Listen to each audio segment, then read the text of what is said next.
Olá, bem-vindo à Bíblia Católica.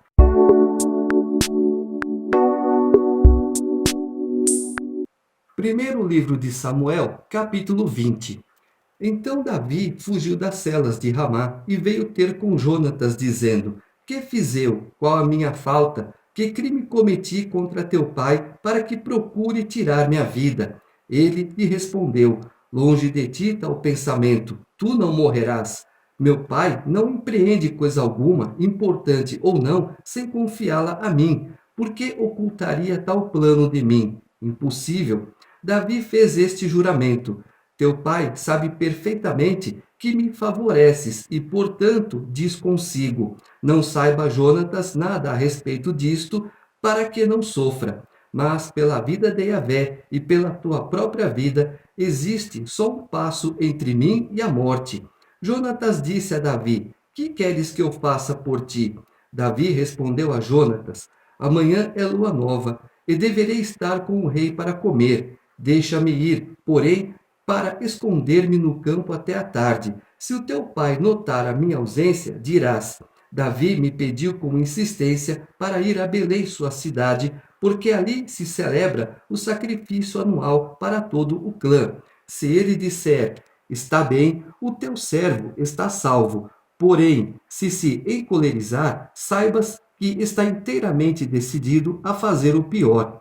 Agirás com fidelidade para com teu servo, pois tu levaste teu servo a concluir contigo um pacto em nome de Yahvé, mas se cometi crime, mata-me tu mesmo. Por que me levarias a teu pai? Jonatas replicou: Afasta de ti tal ideia. Se eu soubesse com certeza que meu pai está decidido a fazer cair sobre ti uma desgraça, não te contaria? Davi disse a Jonatas: E quem me avisará se o teu pai te responder duramente?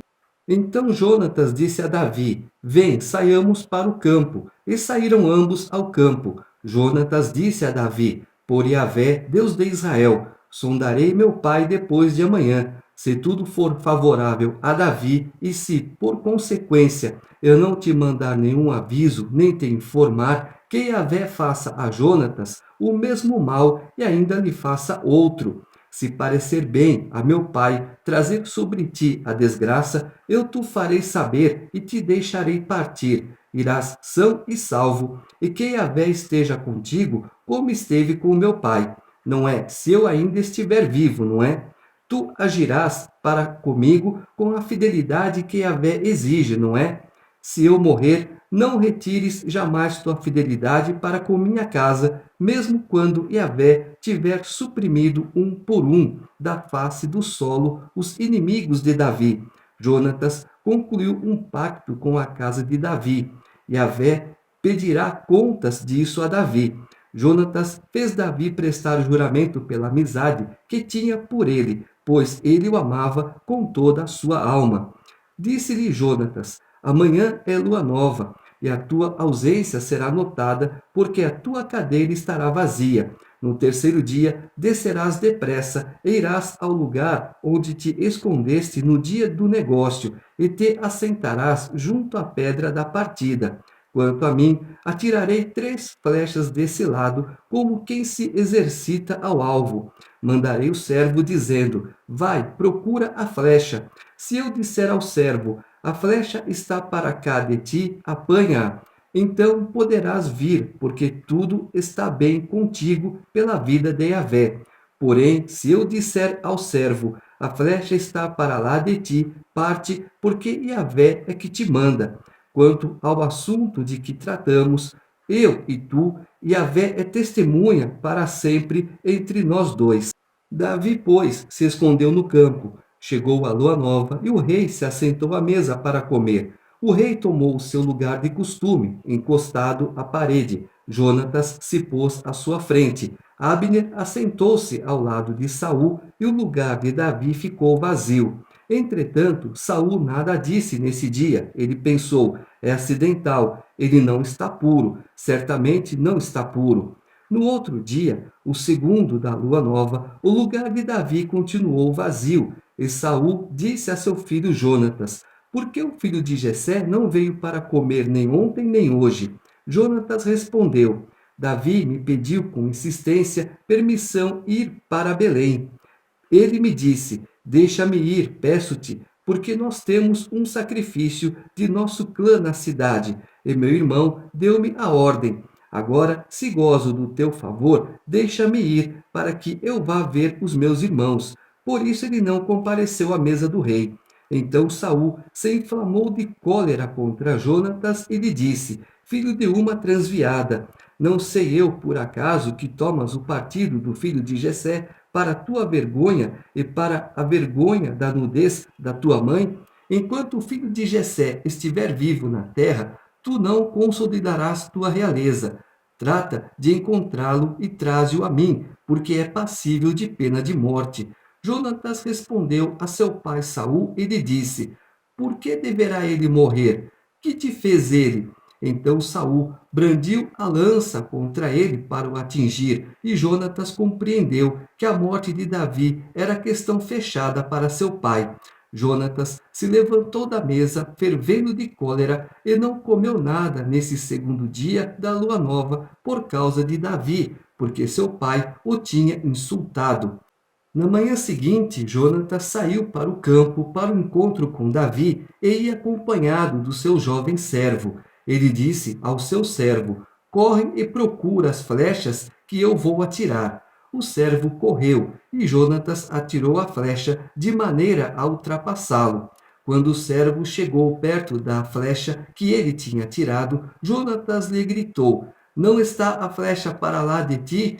Jonatas gritou ainda outra vez: Rápido, despacha-te, não te demores. O servo de Jonatas apanhou a flecha e voltou ao seu senhor. O servo não sabia nada, só Jonatas e Davi sabiam do que se tratava. Então Jonatas entregou as suas armas ao servo que o acompanhava e disse-lhe: Volta e leva-as à cidade. Retornando o servo, Davi saiu de trás do outeiro, pôs-se com o rosto em terra e se prostrou 3 vezes. A seguir, os dois se abraçaram e juntos choraram abundantemente. Jonatas disse a Davi: Vai em paz. Quanto ao juramento que fizemos ambos em nome de Yahvé, que Yahvé seja testemunha entre mim e ti, entre a minha descendência e a tua para sempre. Então Davi se levantou e partiu, e Jonatas voltou à cidade. Quando nós estamos numa situação difícil, Deus coloca alguém para nos ajudar. Não precisamos ir atrás. No caso de Jonatas, ele tinha um grande amor por Davi. Jonatas, inconscientemente, estava já obedecendo o mandamento de Jesus: Amai-vos uns aos outros como a ti mesmo. E Jonatas e Davi tinham um grande amor um pelo outro, mas amor de irmão. Nós vamos ver lá que eles trocam um beijo, mas é um beijo no rosto. Jesus deixou bem claro lá na frente: Você deveria ter me dado um beijo na testa, pois se você é mestre e eu sou mestre, então devemos respeitar um ao outro. Eu estou vindo à tua casa e devo receber de ti um beijo na testa. Aconteceu isso? Não. Então, Jonatas e Davi se beijaram no rosto. Você encontra em certas igrejas os irmãos um beijando o outro. Aonde? No rosto. Uma questão de carinho, de afeto. E nós vamos ver aqui: Jonatas se levantou da mesa fervendo de cólera e não comeu nada nesse segundo dia da lua nova por causa de Davi, que seu pai o tinha insultado. Na manhã seguinte, Jonatas saiu para o campo para o encontro com Davi. Então, no primeiro dia, Davi não estava. No segundo dia, Davi não estava. No terceiro dia, Davi se encontra com Jonatas. Esses 3 dias eu posso simbolizar uma referência à morte e ressurreição de Jesus Cristo. Capítulo 21. Davi chegou a Nobe e foi ao encontro de Aquimeleque, que veio tremendo ao encontro de Davi e lhe perguntou: Por que vieste sozinho e não há ninguém contigo? Davi respondeu ao sacerdote Aquimeleque: O rei me deu uma ordem e disse: Que ninguém saiba nada da missão a qual te envio e que te ordenei. Quanto aos jovens, encontrei com eles em certo lugar. Agora, se tens 5 pães à mão, dá-nos ou o que achares. O sacerdote respondeu a Davi: Não tenho à mão pão comum, mas só pão consagrado, com a condição de que os teus jovens não tenham tido contato com mulheres. Davi respondeu ao sacerdote: Certamente, as mulheres nos foram proibidas, como sempre que partem campanha, e as coisas dos homens conservam-se em estado de santidade. Trata-se de uma viagem profana, mas de fato hoje eles se mantêm em estado de santidade quanto à coisa. Então o sacerdote lhe deu o que havia sido consagrado, porque não havia outro pão, salvo os pães de oblação, os que se retiram de diante de Yahvé para serem substituídos por pão quente quando aqueles são retirados. Ora, naquele mesmo dia, estava ali um dos servos de Saul, retido perante Yahvé. Ele se chamava Doeg, o Edomita, e era o chefe dos pastores de Saul. Davi disse a Quimeleque: Há por aqui à tua mão uma lança ou uma espada? Eu não trouxe comigo nem a minha espada, nem as minhas armas, porque a ordem do rei era urgente. Respondeu o sacerdote: A espada de Golias, o filisteu, que mataste no vale do Terebinto, está ali, embrulhada no manto atrás do éfode. Se quiseres tomá-la, toma. Não há outra por aqui. Davi disse: Não existe outra igual? Dama. Naquele dia levantou-se Davi e fugiu para longe de Saul e foi a Aquis, rei de Gate. Mas os servos de Aquis disseram: Não é este Davi o rei da terra? Não era para ele que se cantavam as danças? Saul matou 1000, mas Davi matou 10.000? Davi considerou essas palavras e ficou com muito medo de Aquis, rei de Gate. Então ele se fez de insensato diante deles. Divagou nas suas mãos, traçava sinais nos batentes da porta e deixava a saliva escorrer pela barba. Aquis disse aos que o serviam: Bem vedes que este homem está louco. Por que o trouxestes à minha presença? Será que tenho falta de loucos para que me trouxesseis mais este para me aborrecer com suas doidices? Vai ele entrar na minha casa? Davi foi para Aquis, rei de Gate. Gate era uma cidade filisteia. O caso de Moisés. O faraó estava perseguindo os meninos hebreus, queria matá-los, exterminá-los, queria acabar com a nação judaica. E onde Moisés foi parar? Exatamente na boca do lobo, no palácio do rei. Davi, a mesma coisa. Ele foi parar na boca do lobo, no palácio do rei, rei inimigo de Israel. E o que Deus fez? Deus sempre dá uma estratégia.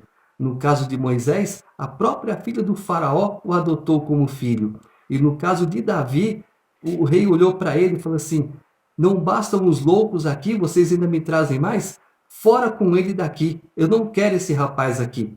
Então, às vezes, a gente comete algumas coisas, mas Deus nos dá estratégia, Deus nos dá o livramento. Muitos livramentos a gente não percebe, mas existem livramentos de Deus que são claríssimos.